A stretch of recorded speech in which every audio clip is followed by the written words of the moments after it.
Waking up today felt like Christmas. And not just because there's snow in Chicago in the middle of March, but round one, March Madness, kicks off today. So I just wanted to get in with an early recording. I wanted to check out a couple of potential upsets that we might see. And I'll go through I'd say predictions of the Final Four, but there's only so much you can really predict. So it's going to be my guess of the Final Four. Might not be super original, but I do have a couple of number ones and another sneaky team that I think can make a good, powerful run. So let's get into it. First upset, I feel pretty convicted about. All right, first upset I'm calling in March Madness is UC San Diego against Michigan. Now, this has become pretty trendy. There's always a darling that everyone grabs onto to make a possible upset. But truth be told, where there's smoke, there's fire. And as I looked into more about this UC San Diego team, really like their matchup against Michigan. Now, I'm a Purdue Boilermakers fan. I watched us get punished in the Big Ten tournament and watched most of the Big Ten tournament overall. And Michigan had a pretty good tear and probably emerged as a rather unexpected victor, but again, they earned that spot. Now, a few factors do go against Michigan versus this UC San Diego team. For one, Michigan had to play, I think this is now game 4 in 8 days. They played Purdue, first round of the Big Ten, or excuse their first game. They had a double bye, so they played Purdue in their first game. Kind of blew past a Purdue team that lost their mojo. More about them later. They squeaked by a Maryland team on kind of a fluky last-second layup by Trey Donaldson. Incredibly impressive, for that matter. And then had a bit of a rock fight with Wisconsin in the Big Ten championship. And for whatever reason, Wisconsin's threes were just not hitting, and Michigan wound up taking the crown. An impressive run, but now game 4 in 8 days, they go from Indianapolis to Denver in the altitude, and fatigue could very well be a factor. Another thing going against Michigan is kind of their inconsistency from 3 points. They hit them sporadically. And if I'm not mistaken, since February 1st, they have not cracked 30% from 3-point range. And that's not going to get it done against this San Diego team. They are averaging 10.9 threes per game. And if this game ends up turning into a 3-point contest, Michigan's going to lose more often than not. Another big factor against Michigan that benefits UC San Diego, UC San Diego has a really high turnover margin. They're plus 7.5. They force turnovers and they do not turn the ball over. One of Michigan's struggles, they turn the ball over at a pretty alarming rate. I don't have the number in front of me, but I've seen them play, and they turn the ball over more often than you'd like. The fatigue, the turnover battle, and the lack of 3-point shooting could spell an end for the Big Ten champion. Now, I mentioned it in a previous video. I do feel like Michigan got shafted in the seeding and in the matchup. Maybe that was a planned design matchup. Maybe they want to see this UC San Diego team win. I don't know. But Michigan on tired legs does not draw a favorable match here. Next up, we have 13 Yale going against number 4 Texas A&M. And these 4-13 matchups can be surprisingly exciting, actually. I feel like in recent years we've seen a fair amount of 13 versus 4 upsets. And Yale just did it last year. They beat Auburn as a 13 seed. And honestly, I don't think Yale's going to back down in this matchup. And this Yale team will not be afraid of Texas A&M, who is limping into the big dance and kind of strike as a underwhelming 4 seed. They, I think, lost 5 of their last 7 games. And one of the bigger, stranger concerns related to Texas A&M is their horrible shooting numbers. I know they've had good wins. I know they beat Auburn later in the season, but the fact is Texas A&M sucks at shooting. They're surprisingly really shitty for a 4 seed. Just checking the numbers real fast, they make 41.6% of their twos. That is ranked 330th in the nation. A really bad 31.1% from 3-point range, rank 322, and their free throw percentage is 69.5%. That is 270th. That is not going to get it done in March, no matter who you are.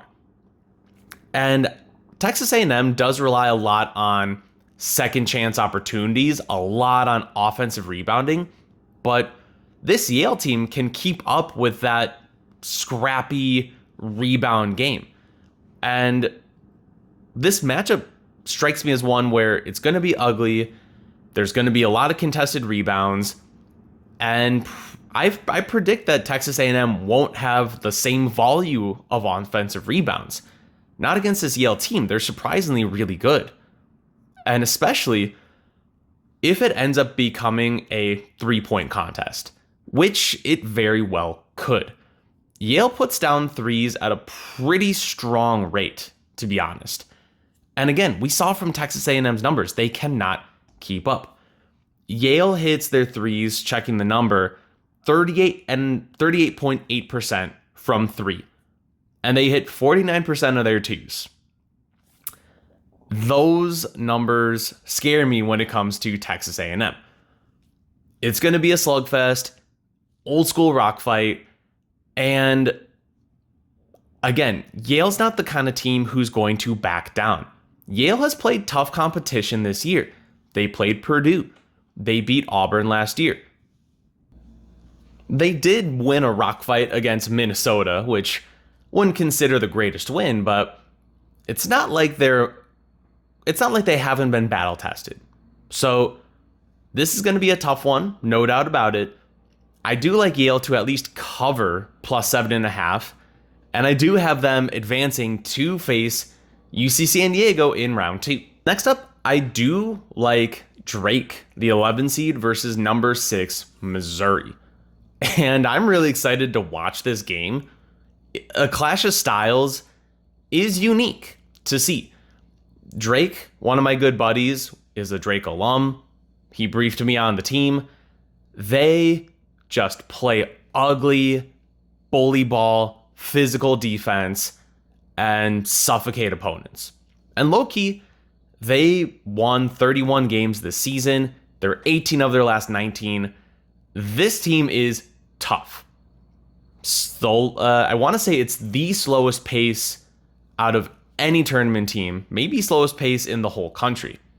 Versus Missouri, they like to run, they like to get points in transition, they're a higher flying offense, and these are very much opposed play styles. Missouri's defense is not great by any means. They could very well allow Drake to get into the 70s, a pretty typical number. The big question is going to be Drake's defense, Missouri's offense.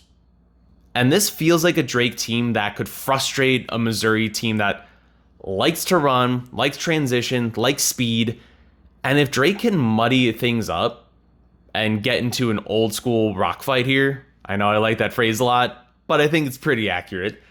If Drake could really ugly the game up, Missouri might be really off the mark. And that bodes well for the defensive team, being Drake. Can Missouri crack 75? That's going to be a huge, huge question. And we haven't really seen Drake play that higher level competition. It's going to be really interesting to see how they fare against a bigger dog coming out of the SEC, but I do like how defense travels. Defense wins championships, old adage, I know, but we're going to see how this all plays out. For now, I honestly would not be surprised if it is a 68-67 Drake win. They'll cover the number in my estimation. I think they're plus 6.5. Don't be surprised if Drake makes a run in the first and second rounds. Now, those are some of the upsets I feel pretty strongly about in the first round. And there's a few others that I'll definitely be keeping an eye on. First and foremost is going to be number 4, Purdue against High Point. Now, that's slowly becoming a trendy upset pick too. And it hurts my heart because I understand why. Purdue has had some pretty bad luck being upset in the early rounds. One of 2 teams ever as a 1 seed to get upset by a 16. I'll say it first so no one beats me to it.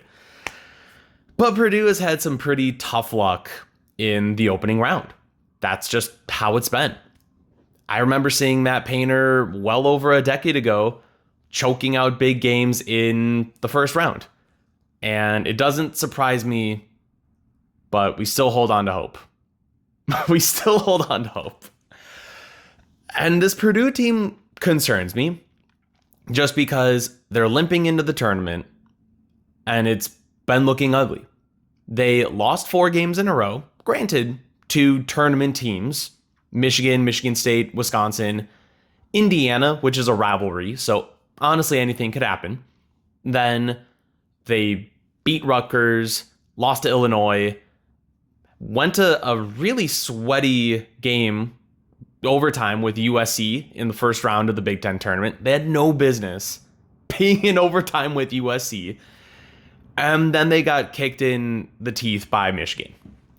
So Purdue limps into the tournament going 6-9 in their last 9 games. And it's been looking kind of ugly. Their interior defense is the worst in the country. They allow, I want to say, 57% inside the paint. And that is bad. Now, does High Point have the potential to exploit that weakness? I don't think so. High Point does do more of their damage on the perimeter and the mid-range rather than the paint. So they don't strike me as a team that's going to really test Trey Kaufman-Renn, try to get him into foul trouble. They're looking to do more damage on the perimeter. And if it's going to turn into a mid-range 3-point contest, Purdue's extremely efficient at that. They do have a very, very underrated 3-point shooter in Fletcher Loyer. He is capable of putting up 3, 4, 5 3-pointers a game. Braden Smith, lights out from downtown. They have some younger cats who are really getting hot as of late. Personally, I'm a fan of Miles Colvin, who's a freshman, but starting to play real minutes. They could get occasional production from a Cam Heide, Jakari Harris off the bench. This Purdue team lacks serious depth, but they have enough to get things done. Now, High Point's got the momentum. Purdue is feeling ice cold. I still like Purdue to win. I have them winning first round in the bracket. In terms of the cover, High Point feels like they could keep this game close. This game has the feel of both teams getting into the 80s, and I think Purdue can survive, but I will be holding my breath Thursday morning watching Purdue versus High Point. And the last possible upset I'm keeping an eye on is number 13 Grand Canyon versus number 4 Maryland. Now, this is a pretty good matchup, to be honest, and I'm really excited to watch this one. Maryland went on a good tear end of the season in the Big Ten. They were so close to beating Michigan in the semifinals of the Big Ten tournament, but a fluky driving play by Trey Donaldson sends Michigan to the Big Ten championship. And good for Michigan. Maryland is a really darn good team. One of their biggest flaws, though, is their lack of depth. I heard the affectionate nickname of the Crab Five. Pretty solid, in all honesty. And that's their starting five. And they're probably as good a starting five as you'll find in this tournament. Depth is a big issue. The question's going to be, can Maryland stay out of the early foul trouble? Because if they have to go deep onto the bench for production, it's just not quite there. And it really hasn't been all year. Grand Canyon as well, they are not going to back down in this matchup. They will not be afraid of Maryland. Grand Canyon has been to the last 4 tournaments, and they are a pretty athletic team. They have size, they have athletic athletes. It doesn't feel like a mid-major squad. This team does feel like they ought to be in the now defunct Pac-12 or in one of the Big Six. They won't back down against Maryland. Now, I still like this Maryland team. They are very strong. They are an elite offensive team. But this Grand Canyon team will give them some trouble. So it might not be the first round upset, but if Maryland has a starter foul out or has a couple guys with 3 fouls early in the second half, Grand Canyon can make things very, very close. So I wanted to get into the Final Four predictions. You never know how things are going to shake out. And as much as I want to predict the dark horse, the 5 seed, the 7 seed that makes a run, sometimes just don't overthink it. And that's kind of my philosophy in this tournament. It is very top heavy, and there's only a few teams I have deep confidence in. So coming out of the South, I am picking Auburn. Surprise, I know, not original. But coming out of the South, I have the most confidence in them by far. Iowa State is dealing with some bad injuries, streaky play, really poor home streak, and I just think they're going to lose round 2, round 3 at the latest. Michigan State, a really solid team. They were dominating the Big Ten all year. They just do not have the offensive firepower to keep up with the likes of Auburn. It's just true. They've had some young players emerge as 3-point weapons, but you're not going to win hitting in the low 30s, high 20s in a deep run in March. So I like Auburn coming out of the South. I already predicted Texas A&M gets upset by Yale. Number 5 Michigan gets upset by UC San Diego, number 12. Coming out of the East, big shock, I like Duke. I know, it's not original, and it kind of hurts deep down inside. But it's hard to deny this Duke team. Cooper Flagg as a freshman, likely a one and done going to the NBA. The kid is a stud. And even without him, they have a ton of excellent shooters on the perimeter. They're super tight on defense. And I just don't see anyone in the East really threatening them. I have them facing Alabama in the Elite Eight. Alabama just does not have the defense to slow anyone down. There's a good chance that Alabama flames out earlier than expected. I do have Wisconsin advancing a couple rounds at number 3. Arizona number 4 could make a case, but I just don't see it. Maybe a dark horse in Oregon at number 5 could spell some trouble for whatever reason. Oregon is very average and decent in the regular season, but in March, in the tournament, they always seem to find a way to get things done. So if Oregon can't stop Duke, I don't see Alabama or Arizona stopping Duke. Duke to the Final Four. Coming out of the Midwest, again, it's not original, but Houston. Houston is just really damn good. They have one of the top, if not the top defense in the country. And they pair that with incredibly effective three-point shooting. Now, they could get into offensive slumps. That could be a problem. But it's hard to see any of the teams in the Midwest overcoming their suffocating defense.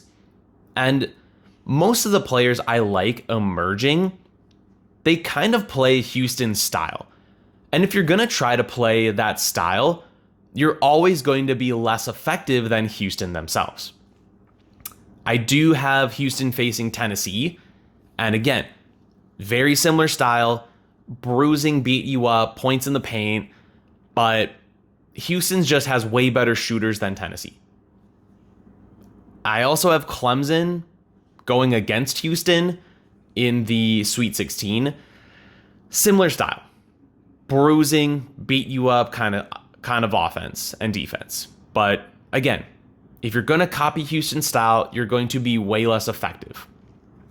Funny enough, one of the biggest threats, and I did have this upset initially, is the possibility of number 8 Gonzaga. And if number 8 Gonzaga faces Houston in the round of 32, that could be a troublesome team. Now, Gonzaga somehow in advanced metrics grades out to be, I want to say, the number 8. Yeah, they're a net 8 rank team, which is pretty fascinating. Now, this isn't the same Gonzaga team of old, but could they spell some trouble for Houston? It's possible, especially if Houston's offense goes cold for stretches during the game. Now, the thing with Gonzaga is that they can get beat up by tough defenses. They played St. Mary's a couple times in conference play, and it always gets very muddied up. And of course, if you're trying to play and copy this Houston style of defense, like St. Mary's does, it's not going to be nearly as effective as Houston does it. So, could Gonzaga spell them trouble? They definitely could. If the shots are falling right, if Houston's offense gets cold, we could see a 1v8 upset. But if it's not Gonzaga in the round of 32, I just don't see anyone else beating Houston at their own game. And last but not least, there is the Wild Wild West region. And this one is brutal. You have number 1 Florida, who might be playing the hottest basketball of any team in the country. You have UConn as an 8 seed, back-to-back defending champions. You have a very feisty number 4 Maryland. You have Bill Self and Kansas at number 7, John Calipari and Arkansas at number 10, Rick Pitino and a resurgent St. John's team at number 2, and you have some wily teams like number 3 Texas Tech or 11 Drake or number 5 Memphis for that matter too. So the West is way less predictable. And truth be told, I had Florida early on. I watched a lot of Florida games. I caught them in the SEC tournament. This Florida squad is really damn good. They really don't have any flaws. They dominate in rebounding. They have extremely effective shooters. And I really, really want to pick them to go to the Final Four. And I might be able to do that. I have limited time. But, all right, now, I have number 3, Texas Tech. And this Texas Tech team, when they're healthy, is arguably a top 5 team in the country. The question's going to be their health. If they could get Chance McMillan back, if they could get other starters back, I'm seeing Chance McMillan, Darian Williams are kind of the bigger players that they're looking to get back and get a few depth pieces as well. So the question's going to be, will Texas Tech be healthy and 100% by the time they hit the deep tournament? I like Texas Tech to win over 11 Drake in the next round. Texas Tech St. John's is going to be a tough one, no doubt about it. But if you get a full strength Texas Tech, they are capable of beating anybody. And I still like them to squeak by St. John's. They might be a dog, but they have a real shot if they are healthy. Now, is it possible for St. John's or Florida to come out of the West? 100%. But every team is going to give it their all against these top squads. And Texas Tech's all has an extremely high ceiling. So that wraps things up. I like Auburn, Texas Tech, and then Duke and Houston. Right now, my prediction is Auburn to beat Duke in the championship game. I just see something in this Auburn squad. They are having a legendary run. They have exceptional coaching. They lost 3 out of 4 entering the tournament. Yes, that's true. They got upset early last year. That's true. And that right there is going to be the fuel and motivation for an Auburn squad to finish a history-making season this March Madness. So if you stuck around, thank you for listening. Thank you for watching. Enjoy the madness. Honestly, if you haven't made a bracket, what are you doing? What else could you possibly be doing on a Thursday morning in the middle of March? Take off of work, crack open a beer, make a tea or a coffee if that's what you want late in the morning. Enjoy March Madness because once I edit this a little bit, that's what I'm going to do myself. So enjoy the madness. After the first couple rounds, I will be back to have some reactions, and there will be plenty of reactions to have. So thanks again for sticking around. Enjoy March Madness. Enjoy the chaos. Enjoy the brackets getting busted. And I'll see you in the next one.